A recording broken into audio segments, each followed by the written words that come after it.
یہ حکومتوں کا ایک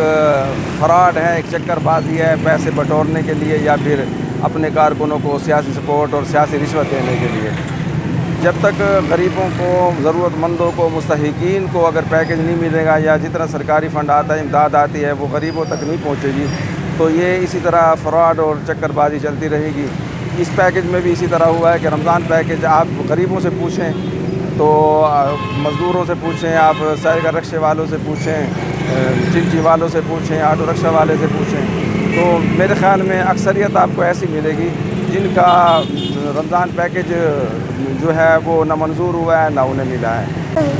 کیا کو رمضان پیکیج ملا ہے؟ نہیں ملا، رمضان پیکیج نہیں ملا۔ غریب بندہ ریڑھی چلے نہ بوڑھا بندہ، بچے، میری بچی کو کینسر ہے، اللہ بولے نے میری بچی کو کینسر ہے، غریب بندہ، بوڑھا بندہ، رمضان پیکیج میرے کو نہیں ملا، نہ پانی پھر ملا وجے، نہ عید واسطے سارے کپڑے بچاں دے، نہ راشن پانی ہے، غریب بندہ، مزدور بندہ، سائیکل ریڑا چلے نا، بوڑھا بندہ، میری حالات کو دیکھ لو، کوئی رمضان پیکیج میرے کو نہیں ملا۔ مجھے رمضان پیکیج نہیں ملا، یہ ہونا تو ہمارے لیے چاہیے تھا لیکن ہمیں تو نہیں ملا، لیکن بہت سارے اچھے جو فیملی والے تھے وہ لے گئے ہیں اور ہم رہ گئے ہیں۔ لوگ عید کی خوشیاں کر رہے ہیں، ہمارے بچے تو بالکل ایسے بیٹھے ہیں، نہ کوئی کپڑے لیے ہے، نہ سودا لیا ہے، نہ کوئی اور چیز لی ہے۔ جو اگر مل جاتا تو ہمارا عید